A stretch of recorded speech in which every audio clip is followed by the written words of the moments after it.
आओ सुनाऊं कहानी। लाइक शेयर सब्सक्राइब कमेंट करना ना भूलें। आप देख रहे हैं तेरा इश्क मेरा जुनून सीजन 2 भाग 2 रीकैप। उसने दरवाजा बंद किया और बिस्तर पर सो रही लड़की को एकटक देखने लगा। उसका सुकून, उसका जुनून, सब कुछ उन काली आंखों में नजर आ रहा था। कुछ देर बिना कुछ बोले उसे निहारता रहा, फिर उसके करीब जाकर बैठ गया। उसके होंठों पर मुस्कुराहट थी, जिसे संभालते हुए उसने लड़की के बिखरे बालों को उसके चेहरे से हटा दिया और उसके चेहरे पर फूंक मार दी। नींद में भी किसी की गर्म सांसें महसूस कर लड़की हड़बड़ाकर उठ बैठी, और जैसे ही वो चीखने को हुई, लड़के ने उसके मुंह पर हाथ रख दिया। अब आगे, और हाथ बढ़ाकर बेड साइड वाला लैंप जला दिया। लड़की ने अपने सामने बैठे लड़के को देखा तो उसकी आंखों में आंसू भर आए। वो एकदम से उसके गले में हाथ लपेटते हुए उससे लिपट गई और उसके सीने में चेहरा छुपाए सुबकने लगी। लड़के ने भी कुछ नहीं कहा, बस उसे अपनी बाहों में जकड़कर उसका सर सहलाने लगा। कुछ देर बाद भी जब वो शांत नहीं हुई तो लड़के ने गहरी आवाज में कहा, अगर मेरी धड़कनें बढ़ी तो मैं वापस लौट जाऊंगा। उसके इस बात पर लड़की ने अपना सर उठाया और उसके गाल पर चपत लगाते हुए बोली, खबरदार जो अब जाने की बात की, मैं जान दे दूंगी अपनी। लड़के ने उसके मुंह पर हाथ रखा और उसकी आंखों में देखते हुए कहा, फिर तो मुझे भी ये करना पड़ेगा। लड़की अब फिर से उससे लिपट गई और उसके माथे को चूमते हुए बोली, अब और बर्दाश्त नहीं होगी ये दूरी, प्लीज़ अब पास रहो ना मेरे। मैं नहीं रह सकती तुम्हारे बिना, मैं नहीं रह सकती। मेरी धड़कनों में तुम्हारा जो नाम है, मैं उसे नहीं मिटा सकती। तुम्हारे अलावा मेरे लिए कोई भी ज़रूरी नहीं है। मैं तुम उसकी बातें अटकने लगी थी और आंखें अब भी झरने की तरह बह रही थी। लड़के ने उसके माथे पर अपने तपते होंठों को रखा तो वो और रो पड़ी। लड़के ने बारी बारी से उसके पलकों को चूमा, फिर उसकी नाक और गाल को। उसे अपने सीने में भींचते हुए वो बेड से टिक्का लेट गया और लड़की उसके ऊपर पकड़ कसती हुई उससे शिकायतें करने लगी। फिर अचानक से उठते हुए बोली, तुम रुको, मैं सबको बुलाकर लाती हूँ, तुम्हें देखकर सब बहुत खुश होंगे। वो जैसे ही उठी, लड़के ने उसका हाथ पकड़ वापस बिठा दिया और उसकी गोद में सर रखकर बोला, मुझे तुम्हारे हर एक पल का हिसाब देना है रूप, जिसमें तुम पल पल मेरे लिए तड़पी हो, मेरा साथ पाने के लिए तरसी हो। मेरी चाहत में बहकने की ख्वाहिश थी ना तुम्हारी, वो सब कुछ दूर करने आया हूँ। ऐसे में तो महीनों गुजर जाएंगे। रूपाली ने मासूमियत से कहा तो लड़का उसकी गर्दन झुकते हुए उसके होंठों पर एक सॉफ्ट किस करके बोला, तभी तो कहा सब दूर करने आया हूँ, चाहे महीने गुजरे या साल। क्या अब तुम मुझसे कभी दूर नहीं जाओगे? रूपाली खुश होते हुए बोली, नहीं, पक्का प्रॉमिस ना? हाँ कहते हुए लड़के ने इस बार उसके गाल के पास अपने होंठ रख दिए, जिससे रूपाली सहर उठी। लड़का मुस्कुराते हुए बोला, आज भी मेरी एक अदा पर तुम्हारी सिसकी निकल जाती है, कभी इससे ज़्यादा आगे बढ़ूँ तो? वो उसके सीने पर हाथ मारते हुए बोली, बेशर्म, अर्ज किया है, मेरी धड़कन सब कुछ बयां करते हैं ये शर्म से लाल गाल। मेरी करीबी से हुआ तेरा ऐसा हाल, देख तेरे गुलाबी चेहरे की रंगत, ये वीर हुआ बेईमान। आई लव यू वीर। कहते हुए रूप उसके गले से लिपट गई तो वीर ने उसे बाहों में भर खुद में समेट लिया। I love you too Rupali, मेरी रूप। कुछ देर बाद दोनों ही एक दूसरे को बाहों में भरे नींद की आगोश में चले गए। सुबह जब रूपाली की नींद खुली तो खुद को अकेले बिस्तर पर देख रोने लगी। हाँ, शायद उसने सपना देखा था। वो अपने आंसू साफ कर बाथरूम में चली गई और नहाकर तैयार होकर बाहर चली आई। सब नाश्ते के टेबल पर बैठे थे, तभी रेडियो पर गाना बजा, जिसे बंद करने के लिए शौर्य उठा, लेकिन उसके लिरिक्स सुन टेबल को मजबूती से पकड़ लिया। वो कैसे शब्द और उसके बोलने वाले को भूल सकता था? खैरियत पूछो कभी तो कैफियत पूछो, तुम्हारे बिन दीवाने का क्या हाल है। दिल मेरा देखो ना मेरी हैसियत पूछो, तेरे बिन एक दिन जैसे 100 साल है। रूपाली के प्लेट रखते हाथ रुक गए। उसका दिल धड़क उठा और उसकी आंखों से अब आंसू बहने लगे। हाँ, जो देखा था वो शायद उसका सपना ना हो, सच हो। तो वहीं तविशी ने आज आवाज़ सुन धनुष की तरफ देखा, जिसका चेहरा झुका हुआ था। उसने धनुष के हाथ पर अपना हाथ रख दिया। उसकी पकड़ इतनी थी कि धनुष की कलाई में तविशी के नाखून गड़ रहे थे, लेकिन धनुष ने कोई प्रतिक्रिया नहीं दी, ना उसके मुंह से कोई आवाज़ निकली। अंजाम है तय मेरा, होना तुम्हें है मेरा, जितनी भी हो दूरियां फिलहाल हैं, ये दूरियां फिलहाल हैं। खैरियत पूछो कभी तो कैफियत पूछो, तुम्हारे बिन दीवाने का क्या हाल है। दिल मेरा देखो ना मेरी हैसियत पूछो, तेरे बिन एक दिन जैसे 100 साल है। वहीं अपर्णा जी सिसक रही थी। सब जैसे आज खुद को रोने से लगातार रोक रहे थे, लेकिन आंसू थे कि रुकने का नाम ही नहीं ले रहे थे। मानव जी ने अपने चेहरे पर हाथ रख लिया। तुम्हारी तस्वीर के सहारे मौसम कई गुजारे, मौसमी ना समझो पर इश्क को हमारे, नजरों के सामने में आता नहीं तुम्हारे, मगर रहते हो हर पल मंजर में तुम हमारे। तभी सीढ़ियों से नीचे आते हुए उसके कदम बीच में ही ठहर गए, लेकिन किसी ने भी पलटकर उसकी तरफ नहीं देखा। जो जैसा था सब वैसे ही सिचुएशन में रहे। वो आगे की लाइन गाते हुए नीचे उतर आया। अगर इश्क से मिला फिर दर्द से क्या गिला, इस दर्द में जिंदगी खुशहाल है, ये दूरियां फिलहाल हैं। गाते हुए सामने खड़ा हो गया। रूपाली दौड़कर उसके गले लग गई और उसके गर्दन में चेहरा छुपाकर सुबकने लगी। वीर ने उसके सर पर हाथ रख उसे होल्ड करके कहा, सपना नहीं था, सच था। रूपाली ने उसके होंठों को छू लिया तो वीर ने सबकी तरफ देखा, लेकिन किसी ने भी उसकी तरफ चेहरा नहीं किया था। उसने रूपाली के होंठ को एक बार फिर छू लिया तो रूपाली उससे अलग हो गई। वीर ने सबकी तरफ देखा तो रूपाली नजरों से मनाओ का इशारा करते हुए उससे दूर हट गई। वीर शौर्य की तरफ बढ़ा, लेकिन शौर्य घर से बाहर निकल गया। उसी के साथ धनुष भी। उनकी नाराजगी इतनी जल्दी जाने वाली भी नहीं थी। फिर मुक्ता जी के पास आकर बोला, आप भी नाराज हैं? मुक्ता जी उसे गले लगाकर बोली, माँ कभी अपने बच्चे से नाराज होती है भला? कहते हुए उसके माथे को प्यार से चूम लिया। बदले में वीर ने भी उनके माथे को चूम कर कहा, आपको मैंने बहुत याद किया, स्पेशली आपके हाथ का खाना। अब रोज तेरी पसंद का ही बनेगा, मुक्ता जी ने कहा। फिर अपर्णा जी की तरफ देखा जो पल्लू में मुंह दबाए सिसक रही थी। उन्होंने वीर को देखा और किचन में चली गई। फिर कांपते पैरों से पहले मानव जी के पास जाकर बैठ गया और जैसे ही उनके पैरों पर हाथ रखा, मानव जी ने उसे कसकर अपने सीने से भींच लिया। कुछ देर बाद उन्होंने वीर को अपर्णा जी के पास भेजा तो वीर झिझकते हुए किचन में चला गया, जहाँ अपर्णा जी आंखों में आंसू भरे उसके लिए दही बैंगन बना रही थी। वीर पीछे से उनके गले लगते हुए बोला, मॉम क्या आपको खुशी नहीं हुई अपने बेटे को जिंदा? इससे पहले वो और कुछ कहती है, अपर्णा जी उसके गले लगकर जोर जोर से रोने लगी। वीर की आंखें भी बहने लगी थी। उसने अपनी माँ पर पकड़ मजबूत की और वैसे ही खड़ा रहा। सालों का दर्द जैसे आज बाहर आया था। एक माँ का अपनी औलाद के लिए तड़पना शायद ऊपर वाले से भी ना देखा गया, इसीलिए तो वो मौत को मात देकर वापस अपनी दुनिया में लौट आया था। अपने अपनों के पास उनकी खातिर जो उसके लिए क्या मायने रखती है, ये किसी को बताने या समझाने की ज़रूरत नहीं। फिर वापस आ चुका था, लेकिन उसके दोस्त जो उसके लिए जान देने और लेने से पीछे नहीं हटते थे, वो उससे बहुत नाराज थे। तविशी के पास कहने को कोई शब्द नहीं थे। उसे मालूम था अब क्या होने वाला है, इसीलिए उसने अभी कुछ ना कहना ही बेहतर समझा और खामोश रही। शाम के समय जब धनुष और शौर्य वापस आए तो सब लोग मंदिर में पूजा कर रहे थे। दोनों अपने अपने कमरे में चले गए। कुछ देर बाद जब तविशी कमरे में आई तो धनुष अपना सामान पैक कर रहा था।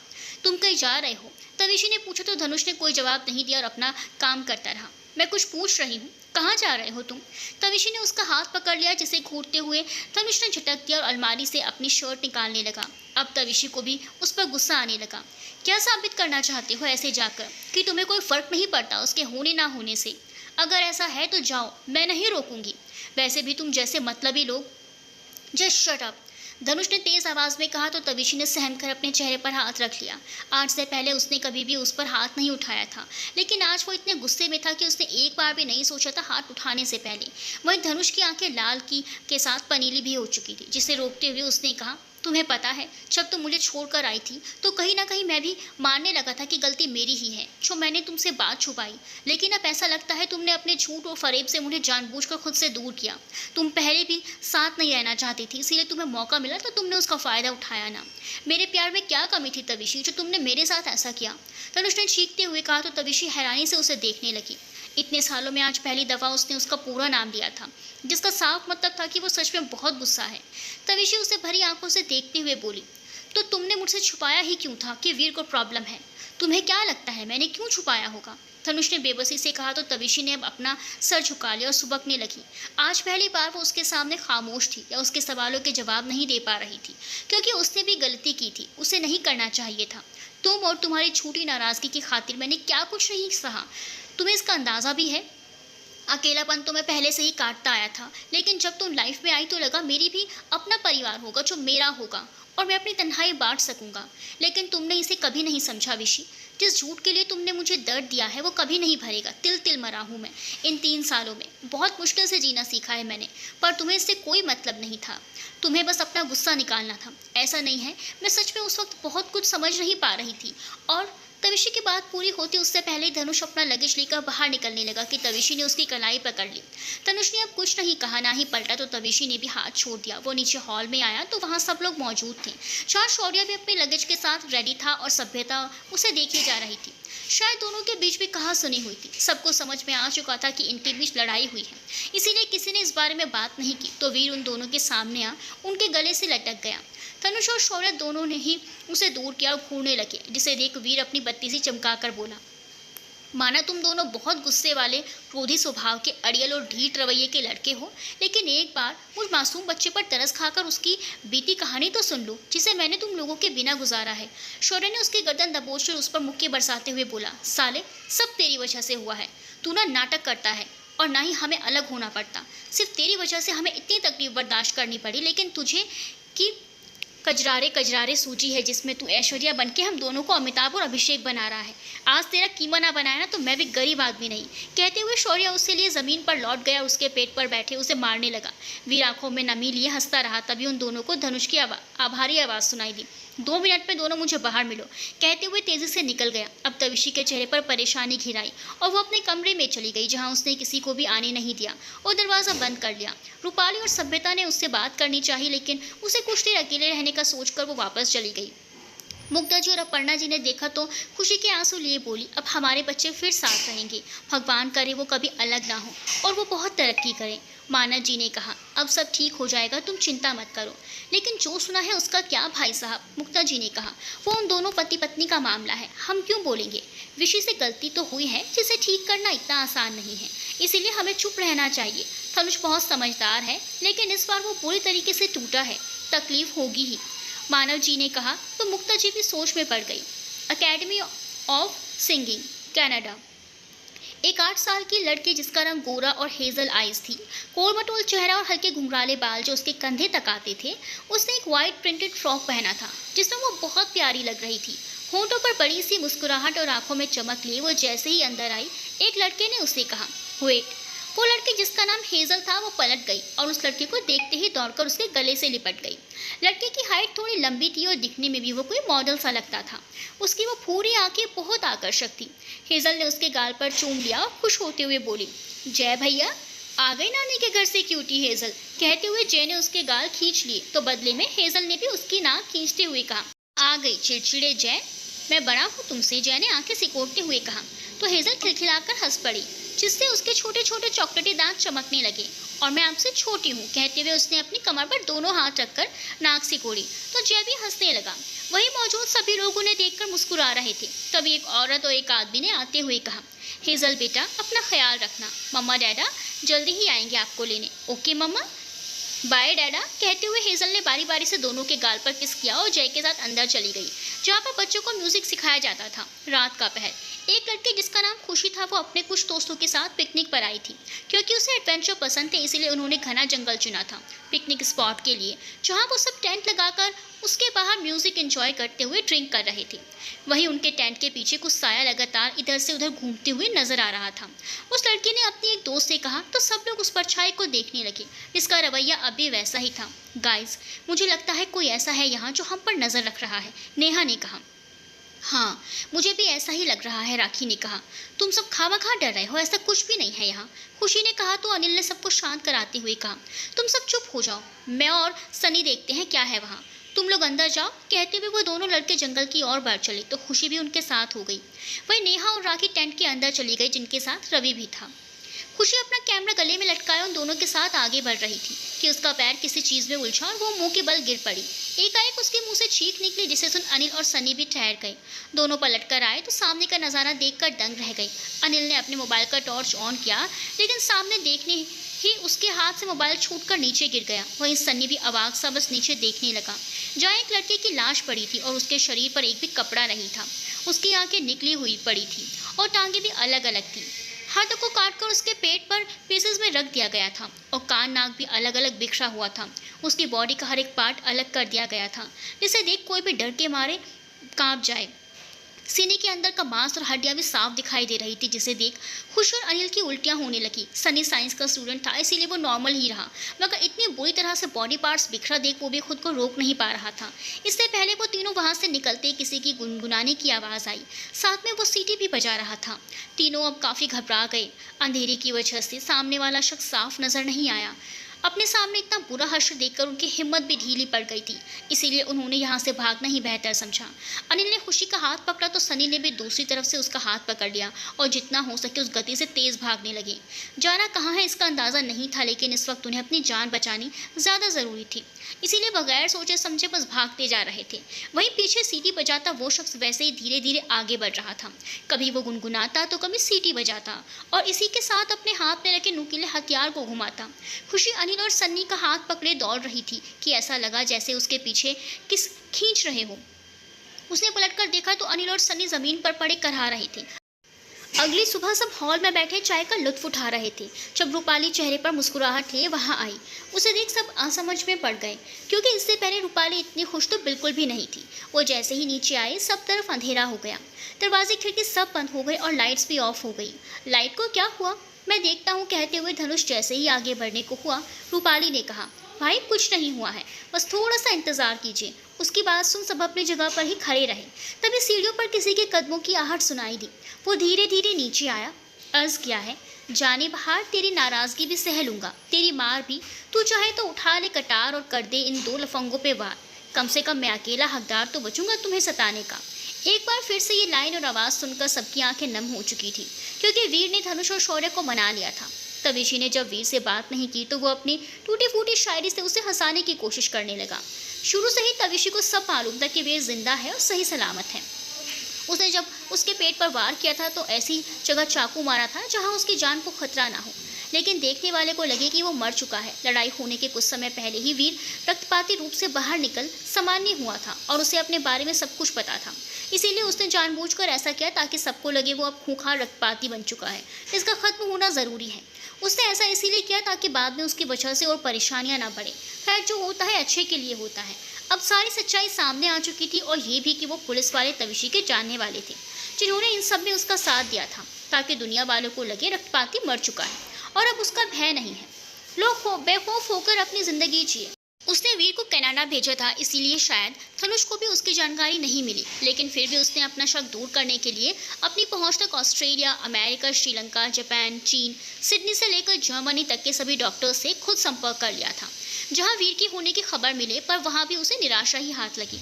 उसने इस पर कभी गौर नहीं किया कि कनाडा में रूपाली ने बचपन गुजारा है। उसने ऑस्ट्रेलिया के हर एक कोने में पता कर लिया, लेकिन कुछ भी मालूम नहीं हुआ। उस समय रूपाली और सभ्यता ऑस्ट्रेलिया में ही थी और उन्हें भी इस बारे में कुछ पता नहीं था। लेकिन कुछ वक्त बाद जब तविशी से उनकी मुलाकात हुई तो सच्चाई उनके सामने आई। पहले भी रूपाली ने वीर का ट्रीटमेंट किया था, इसीलिए वो और सभ्यता अब उसे कंट्रोल कर सकती थी। हालांकि और बेस्ट डॉक्टर्स की टीम मौजूद थी उनके साथ, और सबने इन 3 सालों में वीर को पूरी तरह से ठीक कर दिया था। मगर अब भी कुछ हिदायतें थी उसके लिए। अब तो बता दे, उसने तेरे कान में क्या कहा था? शौर्य ने पूछा तो धनुष की नजरें उस पर ठहर गई। तू खुद उससे पूछ ले, वीर ने भाव खाते हुए कहा। उसे पता था वो दोनों उसकी जाने बाहर से अब तक नाराज हैं। शौर्य को तो वो समझ भी नहीं सकता था, लेकिन धनुष, वो तो बुरी तरह प्रभावित हुआ था इन सब से, इसीलिए ये उसके लिए आसान नहीं था। उसे कुछ वक्त देना ही जरूरी था। तू बताता है या? शौर्य ने उसके गर्दन में बाह लपेटते हुए कहा तो वीर ने आंस भरी नजरों से धनुष की ओर देखा, तो जवाब जानने के लिए खामोश था। वीर ने उसके बदलते मिजाज को देखा तो पहले ही आगाह करते हुए कहा, रिलैक्स यार, अपनी जाने बहार और धड़कन के सामने मुझे अपनी बेइज्जती नहीं करवानी। जानता हूँ इस गरीब आदमी ने चीर हरण में PhD कर रखी है। साले, तुझे मैं दुर्दाशन नजर आता हूँ या दुर्योधन? शौर्य ने उसके पीठ पर धौल जमा दी तो कराते हुए वीर ने उसके पैरों पर अपना पैर दे मारा और चिढ़ते हुए बोला, मुझे हिडिंब और भीम के बीच के युद्ध दिखाई दे रहे हैं। शौर्य ने मुंह फुला लिया, फिर अपने डोले शोले पर हाथ फेरते हुए कहा, हाँ तो, और उलझेगा बस अब भीम से। सभ्यता, इसने तुझे हिडिंबा बना दिया, वीर ने बत्ती से चमकाते हुए कहा तो शौर्य की आंखें बड़ी हो गई और सभ्यता उसे खा जाने वाली नजरों से घूरने लगी। शौर्य जाकर चुपचाप मुक्ता जी के पास बैठ गया तो सब लोग हंसने लगे, सिवाय तविशी और धनुष के। तविशी रह रहकर धनुष को देख रही थी, मगर धनुष ने एक बार भी उसकी ओर नहीं देखा था, जिससे तविशी का मन भारी होने लगा था। खुशी ने देखा तो अनिल और सन्नी जमीन पर पड़े थे और उनके पैर पर लोहे की जंजीरें उलझी हुई थी।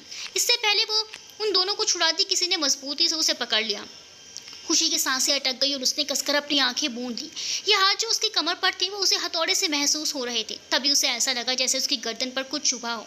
उसने सिर घुमाकर देखा तो उस शख्स की सिर्फ गुलाबी आंखें ही दिखी, जो अंधेरे में भी चमक रही थी। उसे देखा ना जाने क्यों अजीब सा लगा, लेकिन वो कुछ करती उससे पहले ही उसकी पलकें भारी होने लगी। वो बेहोश होकर उसकी बाहों में झूल गई। वही पुराना हॉस्पिटल और उसके एक कमरे में रखे वो इंस्ट्रूमेंट्स, छोटे नुकीले हथियार जिसे ऑपरेशन में इस्तेमाल किया जाता था। खुशी की आंखें खुली तो अब भी उसके सर में दर्द था और हाथ पांव जैसे सुन्न पड़ चुके थे। वो चाहकर भी खुद को हिला ना सकी, ना ही कुछ बोल सकी। उसके सामने उसके दोनों दोस्त बिना कपड़ों के लेटे हुए थे, जिनके हाथ पांव बंधे हुए थे। ये वो भी शायद बेहोश थे, इसीलिए उनके बॉडी में कोई मूवमेंट नहीं हो रही थी। तभी किसी के कदमों की आहट पाकर उसने अपनी आंखें बंद कर ली और आवाज़ को सुनने लगी। वहीं उस शख्स के आते ही अनिल और सन्नी ने भी अपनी आंखें खोली, मगर उनका शरीर भी किसी काम का नहीं था। तो उनके मुंह से आवाज़ निकल ही नहीं रही थी, ना ही उनके शरीर का कोई हिस्सा काम कर रहा था। धीरे धीरे उस आदमी ने अनिल और सन्नी का पोस्टमार्टम करना शुरू कर दिया और एक एक करके उनके शरीर का सभी हिस्सा अलग कर दिया। अनिल और सन्नी चाहकर भी महसूस नहीं कर पाए कि उनके साथ हो क्या रहा है। वहीं ये देखते हुए खुशी की आंखें बड़ी होने के साथ साथ बहने भी लगी। उसकी सांसें सामान्य से तेज हो गई। वो चीखना चाहती थी, मगर मुंह पर जैसे ताला लगा हुआ था। इसीलिए उसने कसकर अपनी आंखें भींच ली, मगर कानों में पड़ती आवाज़ को वो सहन नहीं कर पाई। वहीं ढेर हो गई। उसे लुढ़कते हुए देख उस शख्स की गुलाबी आंखें चमक उठी और वो मुस्कुराने लगा। फिर सीटी बजाते हुए वहां से निकल गया। तविशी अपने कमरे में बैठे 2 दिन पहले की बातें सोच रही थी जब धनुष ने वीर और शौर्य को बाहर आने को कहा था। तविशी अपने कमरे की खिड़की पर खड़ी बाहर देख रही थी कि उसे कुछ सुनाई दिया। उसने झांक कर देखा तो वीर अपने गाल पर हाथ रखे खड़ा था। वहीं शौर्य हैरानी से धनुष को देख रहा था, जिसके चेहरे पर बेहिसाब गुस्सा लेकिन आंखों में नमी थी। वीर जैसे ही उसकी ओर बढ़ा, उसने एक और थप्पड़ उसके दूसरे गाल पर जड़ दिया, जिसे देख अब तविशी वहां जाने के लिए मुड़ी ही थी कि धनुष ने वीर को खींचते हुए अपने सीने से लगा लिया। वो ठहर गई और वहीं से उन तीनों को देखती रही। कुछ देर बाद वीर ने धनुष को सारी बातें बताई तो धनुष को खुद पर ही गुस्सा आने लगा कि उसने पहले क्यों नहीं सोचा इन सब के बारे में। लेकिन तविशी की गलती को भी वो नज़रअंदाज नहीं करना चाहता था। तीनों दोस्त एक बार फिर से मिल चुके थे, जिनके गिले शिकवे मिट चुके थे, लेकिन अब भी कोई था जो दूरियों के बोझ तले दबे थे। वीर की पटरी तो लाइन पर आ चुकी थी, लेकिन शौर्य ने सभ्यता से अब तक बात नहीं की थी। काफ़ी वक्त हो चुका था, इसीलिए धनुष को यूनिवर्सिटी वापस जाना था। वहाँ से कई बार फ़ोन भी आ चुका था कि वे वहाँ आए और कुछ परेशानियाँ हैं उन्हें सुलझाएं, इसीलिए जब जाना ज़रूरी हो गया था। इस बार धनुष और शौर्य अकेले नहीं, बल्कि उनके साथ वीर, रूपाली और सभ्यता के साथ तविशी भी जा रही थी। मुक्ता जी, अपर्णा जी और मानव जी बाद में आने का कहकर रुक गए थे, इसीलिए वो सब एक ही गाड़ी से शिमला के लिए निकल गए, जहाँ रास्ते पर वीर और शौर्य कुछ न कुछ अपनी बेतुकी बातों से सबको हंसाते जा रहे थे।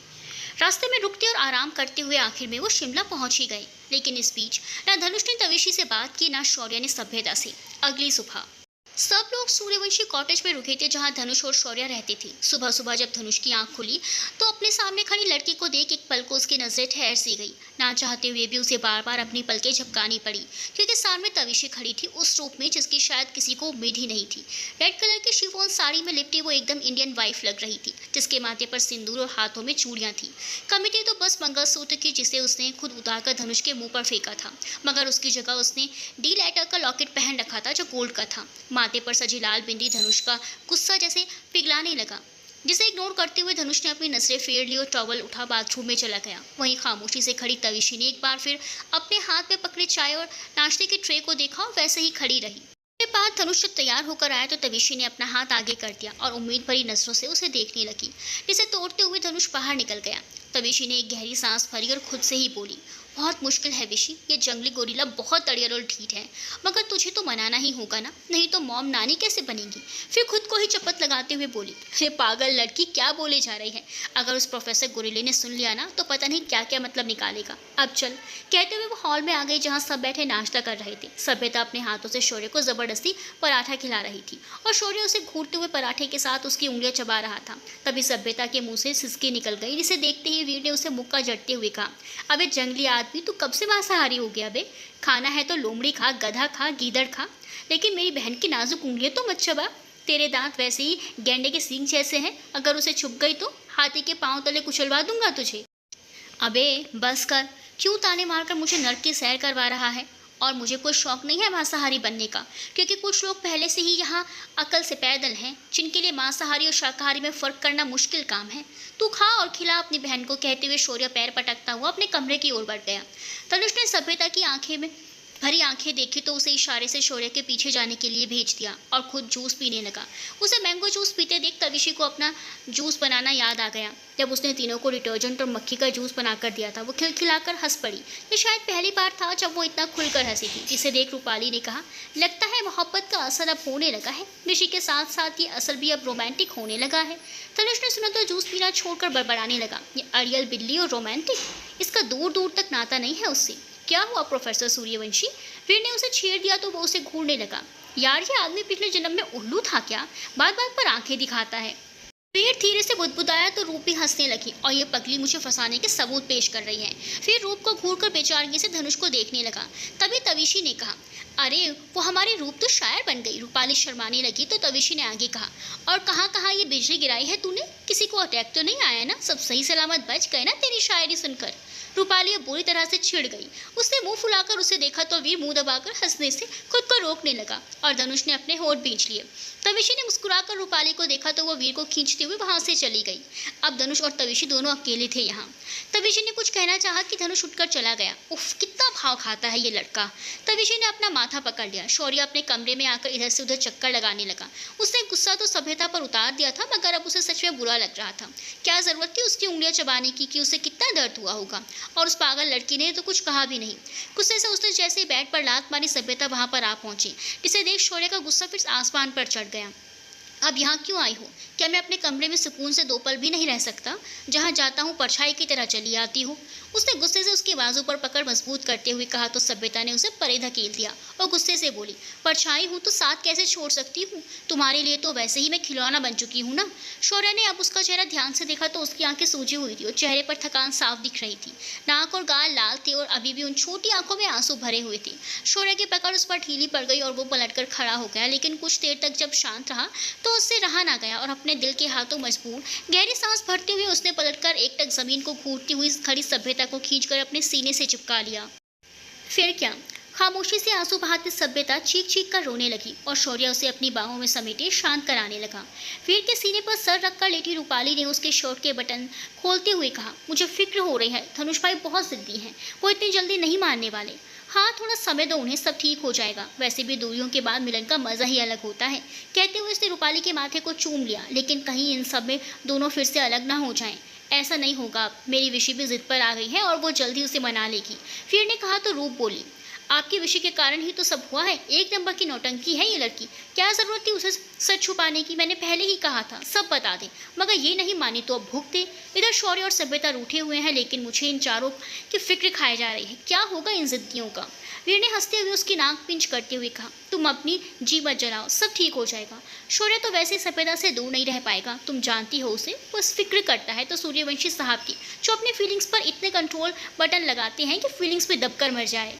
चलो, हमें भी आज प्रोफेसर सूर्यवंशी की यूनिवर्सिटी जाना है। कहते हुए दोनों उठकर बाहर निकल गए। तविशी धनुष के पीछे ही निकल गई थी। उफ, लड़कियों से भी ज़्यादा नखरे हैं इसके, क्या करूं? ये तो बात ही नहीं करना चाहता। तविशी खुद में उलझी आगे बढ़ती जा रही थी कि किसी भारी चीज़ से टकरा गई। आउच, मेरा सर! अंधे हो क्या बे? दिखाई नहीं देता? वन मानुष कहीं का। उसने जैसे ही अपना सर उठाया, सामने खड़े धनुष को देख उसकी सांसें अटक गई। वो गुस्से से आंखें सिकोड़े उसे ही घूर रहा था। हालांकि तविशी उससे डरती नहीं थी, मगर बात अब कुछ और थी, इसलिए डरना पड़ रहा था। वो कह रही थी कि एक बार फिर धनुष उसे अवॉइड कर वहाँ से चला गया तो तविशी ने भी मुट्ठियाँ भींचते हुए कहा, आज तो इस जंगली गोरिल्ले को सबक सिखाना कर ही दम लूंगी। समझता क्या है खुद को? क्या जिंदगी भर में अपनी मौजूदगी का एहसास करवाती रहूं उसे? धनुष जैसे यूनिवर्सिटी आया, प्रिंसिपल के कैबिन में चला गया और तविशी यूनिवर्सिटी कैंपस में घूमने लगी। आसपास मौजूद स्टूडेंट्स उसे अजीब निगाहों से देखने लगे, लेकिन सबको इग्नोर करती वो बस वहाँ की खूबसूरती को निहारती रही। तभी वो फिर किसी से टकरा गई और इस बार तो भड़क ही गई। जो धनुष के सामने कह ना पाई, उसने सामने वाले को खूब सुना डाला। ग्राउंड नहीं है जहाँ आंखों पर पट्टी बांधे हाइड एंड सीक खेल रहे हो। इन बड़ी बड़ी आंखों का इस्तेमाल करो और बेगुनाहों को जीने दो। साला जिसे देखो वो आकर मुझसे ही भिड़ जाता है। एक तो वो मान नहीं रहा और ये है कि तविशी ने अपना एक हाथ कमर पर रखा और दूसरा अपनी गर्दन पर रख लिया। लेकिन ये क्या जिसे उसने सुनाया वो मुस्कुराते हुए बड़े ही प्यार से उसके तीखे नैन नक्श में खोया हुआ था। उसकी नज़र उसके मांग से भरे सिंदूर को छोड़ उसके नाक में चमकती छोटे से कोल्ड ड्रिंक पर अटकी थी, जो उसकी खूबसूरती बढ़ा रही थी। तभी किसी ने उस लड़के के कंधे पर हाथ रखते हुए कहा, अबे तुम यहाँ क्या कर रहे हो? मैं तुम्हें कैंटीन में ढूंढ रहा था। कुछ नहीं यार, बस सुकून लेने आया था। अबे ने इधर उधर देखती तविशी पर नजरें जमाते हुए कहा तो उसके दोस्त ने उसकी नजरों का पीछा करते हुए पूछा, नहीं आई है क्या? ये तो एकदम देसी गोरी है। शट अप, कोई बदतमीजी नहीं। अभय ने उसे झुटका, क्या बात है जनाब, किसी के लिए पोजेसिव हो रहे हैं? पहली नज़र में ऐसा जादू कर दिया, तेरा बन बैठा मेरा जिया। लड़का हंसते हुए गाना गाने लगा। नमन, मैं तेरा मुंह तोड़ दूंगा। अभय ने उसकी गर्दन पकड़ते हुए कहा तो नमन हंसने लगा। लेकिन वहीं कुछ दूरी पर खड़ी लड़की ने जब उन दोनों की बातें सुनी तो आंखों में ईर्ष्या लिए तविशी की ओर बढ़ गई। तविशी ने वीर शौर्य और रूपाली सभ्यता को आते देखा तो उनकी तरफ बढ़ने लगी, मगर उससे पहले उस लड़की ने उसकी कलाई पकड़ ली और दांत किटकिटाते हुए बोली, नहीं आई हो इसीलिए नहीं जानती मुझे, मगर मैं बता दूं मेरा नाम रोज़ा है। और अभी जिसे तुम अपनी खूबसूरती के जाल में फंसा रही थी उससे मैं बहुत प्यार करती हूँ, तो मेरी बात ध्यान से सुन लो। दूर रहना उससे, इसी में तुम्हारी भलाई है। नमन ने रोजा को देखा तो अभय के कंधे पर हाथ रख गया, जिसे देख अभय भी उस ओर बढ़ गया। लेकिन तविशी का मूव देख वो थोड़ी दूरी पर ठहर गए, सब देखने लगा और स्टूडेंट्स भी इकट्ठा हो गए थे वहाँ। वहीं वीरू और शौर्य के साथ रूपाली और सभ्यता ने अपना सर पीट लिया। तविशी ने उस लड़की को के उसी हाथ को मरोड़कर उसकी पीठ से लगा दिया और दांत पीसते हुए बोली, पहले ही मेरा दिमाग खराब है, इसे और मत करो। अभी तुम इस काम में कच्ची हो और मैं पक्की, तो मुझे ज़रा दूरी बना के रहो। मुझे नहीं पसंद कोई मुझे रूल सिखाए। स्टूडेंट हो, स्टूडेंट की तरह रहो, समझी? कहते हुए उसने एक झटके से छोड़ दिया तो वो लड़की यूं कहते हुए उसकी ओर बढ़ी, पर किसी की भारी आवाज़ सुनकर ठहर गई। क्या हो रहा है यहाँ? प्रिंसिपल सर ने कहा। उनके साथ धनुष भी था, जिसकी आंखें सबको स्कैन कर रही थी। धनुष को देख रोजा ने अपना थूक निकल लिया, क्योंकि उसे मालूम तो हुआ था सजा तय है। इसीलिए उसने आगे आते हुए कहा, सर ये जो नई लड़की आई है ना, इसने मेरा हाथ मरोड़ दिया, ये देखिए। उसने अपनी कलाई पर पड़ी तविशी के हाथों के निशान दिखाए तो धनुष अब बुरी तरह से उसे घूरने लगा। प्रिंसिपल सर ने जैसे हिदायत देने का मुंह खोला, तविशी बोल पड़ी। वैसे ही अब वो इरिटेट हो चुकी थी, इसलिए उसने कहा, सर आप ज़रा साइड होइए, हमें इनसे बात करनी है। कहते हुए वो धनुष के सामने जा खड़ी हुई और उसकी आंखों में देखते हुए बोली, बात करनी है, 5 मिनट में सब क्लास में दिखने चाहिए। कहते हुए धनुष ने उसे इग्नोर किया और क्लास की ओर बढ़ चला। एक बार फिर बिना कुछ सुने उसे जाते देख तविशी झुंझला उठी और उसने कसकर उसकी कलाई थाम ली, जिसे देख सब सकते में आ गए। स्टूडेंट्स में बातें भी होने लगी। आज तक किसी ने भी प्रोफेसर सूर्यवंशी से मिसबिहेव नहीं किया और इस लड़की ने सीधा उनका हाथ पकड़ लिया। ना जाने अब इसके साथ क्या होगा। कौन हो तुम और ये क्या तमाशा लगा रखा है? प्रिंसिपल सर ने कठोर आवाज़ में कहा। तो तविशी के जवाब देने से पहले ही मेरी कुक है, कहते हुए धनुष अपना हाथ छोड़ा, वहाँ से चला गया। तविशी गुस्से से फुफकारती रह गई तो प्रिंसिपल सर ने कहा, कुक होकर ऐसा बर्ताव? कुक नहीं, बीवी हूँ उस गोरिल्ले की। कहते हुए उस तविशी ने एक तीखी नज़र डाली और वहाँ से बाहर निकल गई। प्रिंसिपल सर बड़बड़ाए, जानता हूँ तुम दोनों एक जैसे हो। वहीं अभय ने सुना तो नहीं था, लेकिन तविशी का धनुष का हाथ पकड़ना अच्छा नहीं लगा। तविशी गुस्से में बड़बड़ाती हुई कॉटेज लौट आई, लेकिन उसका मन नहीं लग रहा था। उसने कपड़े चेंज किए और बिस्तर पर लेट गई। कुछ देर बाद वो गहरी नींद में थी। वही यूनिवर्सिटी में रोजा अपने दोस्त विनी से जो सब कुछ बता रही थी, जो आज हुआ। उसने तविशी का नाम तो नहीं मालूम था, लेकिन उसने धनुष का हाथ पकड़ा था, यही उसके लिए शॉकिंग था कि धनुष ने उसे कुछ नहीं कहा। विनी गुस्से से बौखलाई सीधा धनुष के कैबिन में चली गई। उसने परमिशन भी नहीं ली, जिसे देख धनुष का पारा हाई हो गया। ये क्या तरीका है मिस कपूर? उसने सख्त लहजे में पूछा। विनी उसे गुस्से से देख सकपका गई, फिर धीरे से बोली, sorry sir, get out from here. Dhanush ने उसी तरह कहा। उसकी नजरें अब भी लैपटॉप पर थी तो विनी खुद को संयत करते हुए बोली, वो लड़की कौन थी सर? ये मेरा पर्सनल मैटर है, तुम स्टडी पर फोकस करो, because you are my student, only student miss Kapoor. Dhanush ने बेहद गुस्से से कहा तो विनी ने अब आगे कुछ बोलना नहीं गया। वो सॉरी सर कहते हुए जाने लगी तो हड़बड़ी में पास रखा ग्लास नीचे गिर गया, जो जमीन में पड़ते ही चकनाचूर हो गया। सॉरी सर, मैं साफ कर देती हूँ। धनुष अपने लैपटॉप पर हाथ चलाते हुए बोला, जाओ अभी यहाँ से, और हाँ, लिमिट याद रखना अपनी। यस सर कहते हुए वो बाहर निकल गई, लेकिन दरवाजे पर ही किसी से टकरा गई। विनी गुस्से से बौखलाई हुई बोली, अंधी हो क्या, गवार कहीं की, दिखाई नहीं देता? तो जाओ चैरिटी संस्था में। तविशी ने उसे इग्नोर किया और कैबिन का डोर खोल दिया, जिसे देख विनी और भड़क गई। मैनर्स नहीं है क्या तुम्हें? अंदर जाने से पहले परमिशन लेनी पड़ती है, इसकी ज़रूरत तुम्हें पड़ती है, मुझे नहीं। कहते हुए तविशी अंदर घुस गई, लेकिन विनी हैरानी से उसे देखने लगी। वो मन ही मन मुस्कुराई कि कुछ ही देर में उसे भी डांट पड़ेगी और वो रोते हुए बाहर आ जाएगी। लेकिन इसके विपरीत 10 मिनट बीत गए पर तविशी बाहर नहीं आई तो विनी वहीं बेचैनी से चक्कर काटने लगी। तभी वहाँ रोज़ा आ गई और इसी के साथ वो भी उस लड़की को देखने के लिए खड़ी रही। धनुष आंखें बंद किए सर झुकाए कुर्सी से टिकाए बैठा हुआ था। दरवाज़ा खुलने की आवाज़ सुन गुस्से से टेबल पर रखे पेपर वेट को ज़मीन में मारते हुए बोला, गेट आउट। धनुष को लगा विनी होगी, लेकिन जब सामने से किसी की आवाज़ नहीं आई तो उसने आंखें खोली, पर सामने कोई नज़र नहीं आया। तभी नीचे उसे तविशी नजर आई, जहाँ वो अपने पैरों को पकड़े सिसक रही थी, जिसे देख वो एक झटके से उठ खड़ा हुआ। धनुष की आंखें हैरानी से फैल गई। वो उसके पास आकर घुटने के बल बैठते हुए बोला, विशी क्या हुआ? तविशी कुछ बोली नहीं, वो बस अपना पैर पकड़े सिसक रही थी। हमेशा बड़ी बड़ी प्रॉब्लम से लड़ने वाली तविशी चोट लगने से सिसक उठी थी। शायद उसे ज़्यादा दर्द हो रहा था। फिर अपने मोबाइल को उठा फ़ोन करती हुई बोली, फिर अंदर आओ ना प्लीज़। उसकी तड़प भरी आवाज़ सुन धनुष की आंखें नम हो गई। उसने उसके पैरों को छूने के लिए अपना हाथ आगे बढ़ाया तो तविशी ने उसका हाथ झटक दिया और दर्द भरी आवाज़ में बोली, आपके सामने कभी अपना चेहरा नहीं दिखाऊंगी, यही चाहते हो ना? धनुष ने देखा उसके हाथ में खून लगा था। उसे याद आया अभी थोड़ी देर पहले उसने पेपर वेट को गुस्से में ज़मीन पर मारा था, तो क्या वो उसकी तविशी के ऊपर जा लगी? उसने तविशी को रोकने पर उसका पैर अपने हाथ में लिया और देखने लगा। उसके पतले से स्लीपर के अंदर से ही तविशी के पैरों में कांच के टुकड़े चुभ गए थे, जो थोड़ी देर पहले हड़बड़ी में बाहर जाते वक्त विनी से ग्लास टूटने पर बिखरे पड़े थे। जिसे देख धनुष की जान गले तक आ गई। उसने उसके चेहरे को थाम कर देखा तो चेहरा आंसुओं से भरा हुआ था। जो मोतियों की तरह चमचमा रहा था। चेहरा सूजा हुआ और गाल जो रोने से लाल हो चुका था। धनुष ने उसे एकदम से अपनी गोद में उठा लिया और सीधे कैबिन के बाहर निकल गया। विनी जो रोजा से बात करते हुए बाहर खड़ी थी, वो धनुष को ऐसे किसी लड़की को गोद में उठाए देख शॉक रह गई। तभी रोजा ने कहा, ये वही लड़की है। विनी अब कुछ नहीं बोली। छोड़ो मुझे, तुमसे मुझसे बात नहीं कर रहे थे ना, तो फिक्र क्यों कर रहे हो? धनुष उसकी बातें सुन रहा था, लेकिन कोई जवाब दिए बिना उसे लेकर आगे बढ़ने लगा। सब स्टूडेंट्स उसे देखने लगे कि आज तक जो प्रोफेसर ऐसे शांत चित्त रहते थे, आज वो किसी लड़की को गोद में उठाए सबके सामने थे। ये सबके लिए आश्चर्य की बात थी। सामने से वीर और शौर्य जा रहे थे तो तविशी को धनुष की गोद में देखकर बोले, अरे मेरे शेर, शेरडी दोनों ठीक हो गए। धनुष उनकी बात को इग्नोर करते हुए बोला, लाइब्रेरी में जो प्रोफेसर अभी गए हैं उसे लेकर मेडिकल रूम में आ जाओ फास्ट। लेकिन क्या हुआ? वीर ने हैरानी से पूछा। तभी उसकी नज़र तविशी के पैरों पर गई, जिसमें से खून रिसते हुए जमीन पर टपक रहा था। हड़बड़ाते हुए वो लाइब्रेरी की तरफ भागा। शौर्य, रूपाली और सभ्यता को कॉल करते हुए धनुष के साथ चलने लगा। मेडिकल रूम के बेड पर धनुष ने तविशी को लेटाते हुए नर्स को आवाज़ दी। सिस्टर। नर्स ने तविशी के पैरों को देखकर जल्दी से बहते खून को रोकने के लिए जैसे ही तविशी के पैरों को छुआ, तविशी दर्द से करहा उठी। आउच! ध्यान से करो सिस्टर, धनुष ने कहा तो सिस्टर ने उसे अजीब नजरों से देखा। फिर धीरे से उसके पैरों को देखते हुए बोली, पहले इनके पैरों से स्लीपर हटाना पड़ेगा जो कांच के साथ उनके पैरों से चिपका हुआ था। धनुष तविशी को खुद में समेटे खड़ा था। वो उसके कंधे को सहलाते हुए खुद की आंखें साफ कर रहा था। तभी वीर प्रोफेसर को लेकर आया, जिसे देखकर धनुष ने कहा, प्रोफेसर गजानन। प्रोफेसर सूर्यवंशी, मैं देखता हूँ। वो आगे बढ़ रही थी कि तविशी की पकड़ धनुष के ऊपर मजबूत हो गई।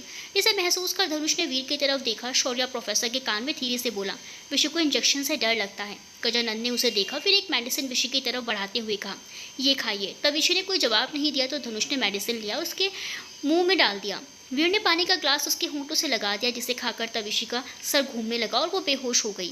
फिर शौर्य और धनुष ने एक दूसरे की तरफ देखा, फिर गजानंद की तरफ, जो उसने कहा इनका बेहोश होना सही था, वरना वो घाव देखने भी नहीं देती। 1 घंटे बाद जब तविशी की आंख खुली तो उसने खुद को बेड पर पाया। उसने नजरें इधर उधर दौड़ाई तो खिड़की से बाहर देखता हुआ धनुष की काया नजर आई, जिसे देखकर खुद को रोने से रोकने के लिए उसने करवट लेकर चेहरा दूसरी तरफ कर लिया। धनुष तो यूनिवर्सिटी के बाहर बर्फ से ढकी पहाड़ों को देख रहा था। वो सिसकने की आवाज़ सुन पीछे पलटा तो तविशी को ऐसे रोते देख वो खुद भी उसके बगल में आकर लेट गया और बिना कुछ बोले उसके पेट पर हाथ रख दिए, खुद से चिपका लिया। उसका रोना बढ़ने लगा, जिसे देखकर धनुष ने उसके ऊपर झुकते हुए उसकी ठुड्डी को अपनी उंगलियों के पोरों से उठाते हुए देखा तो सूजी हुई लाल आंखें आंसू से भरी थी। धनुष ने अपने होंठ जब उसके माथे पर रखे तो तविशी की पकड़ उसके कॉलर पर कस गई। कुछ मिनटों तक दोनों ऐसे ही रहे, दोनों में कोई बात नहीं हुई। धनुष ने उसके चेहरे को रुमाल से साफ करते हुए एक बार फिर से उसके माथे को चूमा और खुद के सीने से लगाते हुए उसे अपनी बाहों में भर लिया। तविशी भी उसके साथ को महसूस कर उससे चिपकी रही। शाम के समय जब तीनों घर आए तो सभ्यता और रूपाली परेशानी में बाहर ही खड़ी थी। उसे देखते ही वो उनके पास आते हुए बोली, विशी कैसी है? तविशी जो अब ठीक थी, लेकिन उसके पैरों में पट्टी बंधी हुई थी। धनुष ने अभी उसे गोद में उठा रखा था। वो हल्की मुस्कान लिए बोली, ठीक हूँ। सबने भगवान का धन्यवाद किया और उसे रूम में भेज दिया, जहाँ धनुष उससे बात नहीं कर रहा था, लेकिन उसकी हर एक चीज़ का ध्यान सही से रख रहा था। सभ्यता का कमरा। सभ्यता अलमारी में कपड़े तय करके रख रही थी, तभी उसे किसी ने पीछे से बाहों में भर लिया। सभ्यता पहचान गई वो कौन है, इसीलिए उसने कुछ नहीं कहा। तो शौर्य ने उसके सर को चूमते हुए कहा, अब बताओ क्या बात है? मेरी दिलरुबा इतनी परेशान क्यों है? जब से आई हो कुछ अलग व्यवहार करती हो, क्या क्या छुपा रही हो? उसके इतना पूछते ही सभ्यता सुबकने लगी और शौर्य परेशान हो गया। उसने उसके चेहरे को अपने हाथों में लेकर कहा, अरे क्या हुआ, रो क्यों रही हो पगली? वो कुछ नहीं बोली। अरे क्या हुआ है बताओ तो मुझे। उसने कसकर उसे अपने सीने से लगा लिया तो सभ्यता की पकड़ उसकी शर्ट पर कस गई। पापा को अरेस्ट कर लिया है और मम्मी बहुत परेशान है, उसने रोती हुई ही कहा। व्हाट? मतलब मुझे पूरी बात बताओ। शौर्य ने अब उसे बिस्तर पर बिठाते हुए पूछा तो सभ्यता ने कहना शुरू किया, पापा के हॉस्पिटल में एक बार कोई बड़ा आदमी आया था, उनके बेटे को गोली लगी थी। उन्होंने इलाज तो अच्छे से किया था, मगर ठीक होने के बाद उसके बेटे ने मुझसे शादी करने का प्रस्ताव भेजा, जिसे पापा ने मना कर दिया। इसी के चलते वो लड़का मुझे हमेशा परेशान करने लगा। हमने पुलिस कंप्लेंट भी की थी, मगर कोई फ़ायदा नहीं हुआ, क्योंकि वो वहाँ का प्रेसिडेंट है। फिर धीरे धीरे उसने पापा को टॉर्चर करना शुरू कर दिया और अब उन्होंने हमारे हॉस्पिटल पर गलत तरीके से धंधे का इल्ज़ाम लगाकर पापा को अरेस्ट करवा दिया है। वो बहुत ख़तरनाक है। अब अगर मैंने उसे हाँ नहीं कहा तो वो पापा को कहते हुए खामोश हो गई। शौर्य को उस पर गुस्सा तो बहुत आया, मगर खुद को संयत करते हुए उसने कहा, कब से चल रहा है ये? 6 महीने से। सभ्यता धीरे से बोली, उन्हें मालूम था कि अब शौर्य उससे नाराज़ हो जाएगा, उसे पहले ही बता देना चाहिए था, मगर वो उससे प्रॉब्लम में नहीं डालना चाहती थी, इसीलिए कुछ नहीं बताया। शौर्य ने अपने बालों पर हाथ घुमाया और सोच में पड़ गया। इस वक्त उसे सच में बहुत गुस्सा आ रहा था, लेकिन अपना गुस्सा जाहिर करके वो सभ्यता को परेशान नहीं करना चाहता था। एक तो वो वैसे ही कब से इतनी प्रॉब्लम झेल रही थी, उसने उसे अपने सीने से लगा लिया और उसके माथे को चूमती हुई कहा, सब ठीक हो जाएगा, तुम चिंता मत करो, मैं हूँ ना, हम कल ही सिडनी चलेंगे, डैड को भी कुछ नहीं होगा। हाँ कहते हुए सभ्यता अब उसकी बाहों में सिमट गई और शौर्य कुछ सोचने लगा। कुछ देर बाद उसे अपने सीने पर गर्म सांसें महसूस हुई तो वो मुस्कुरा उठा। इस लड़की को थोड़ा सा होल्ड क्या करो, ये कुंभकर्णी बन जाती है। उसने उसे बिस्तर पर सुलाकर चादर उड़ा दिया और बाहर निकल गया। बाहर आकर उसने अपना फ़ोन निकाला और एक नंबर डायल करके बात करने लगा। सिडनी के प्रेसिडेंट की पूरी जनकुंडली मुझे अगले 10 मिनट में चाहिए। लेकिन ऐसा सर कि 10 मिनट में कैसे होगा, उधर से कहा गया। जिसे सुन उसने दांत पीसते हुए कहा, 10 मिनट में कुछ भी हो सकता है मिस्टर वॉन, क्या पता अगले 10 मिनट में आप नर्क की सैर कर रहे हो। मिस्टर वॉन सकपका गया। ओके सर, मैं कोशिश करता हूँ। कोशिश नहीं, मुझे रिजल्ट चाहिए, नहीं तो अपना बोरिया बिस्तर तैयार रखना, सिडनी के जंगलों में भूखे जानवरों की कमी नहीं है। शौर्य ने कहा और फ़ोन काट उसे जेब के हवाले करते हुए बाहर निकल गया। मिस्टर वॉन अपनी आंखें बंद करते हुए बोला, ये ऐसा सर, कभी कभी खौलते तेल की कढ़ाई में सर झुका देते हैं। चलो वॉन, लग जाओ काम पर, वैसे भी 1 मिनट बीत गए तुम्हारे। कहते हुए वो एक बड़े से कमरे में गया जहाँ कंप्यूटर्स और बड़ी बड़ी कुछ नई तकनीकी वाली मशीनें लगी थी, जहाँ बहुत से लोग काम कर रहे थे जो एक्सपर्ट्स भी थे। धनुष, वीर और शौर्य तीनों यूनिवर्सिटी के कैबिन में एक साथ बैठे थे। शौर्य ने उन्हें सब कुछ बता दिया था। कल हम सब सिडनी जाएंगे साथ में, धनुष ने कहा। पर यहाँ भी तो देखना होगा ना, शौर्य ने कहा। वो सब मैं हैंडल कर लूँगा, तुम लोग बस तैयारी करो, धनुष ने कहा। तो वीर और शौर्य उसे देखने लगे। ऐसे क्या देख रहे हो, उसने पूछा। तुम सच में जाना चाहते हो, वीर ने पूछा। तो धनुष ने हाँ में सर हिला दिया। फिर तो मुझे उस प्रेसिडेंट की फिक्र हो रही है, उसने बेबसी से कहा। तो शौर्य ने अपना सर हिला दिया। पता था उन्हें, जहाँ धनुष होगा वहाँ छोटा मोटा धमाका नहीं बल्कि ज्वालामुखी फटेगा। जारी है।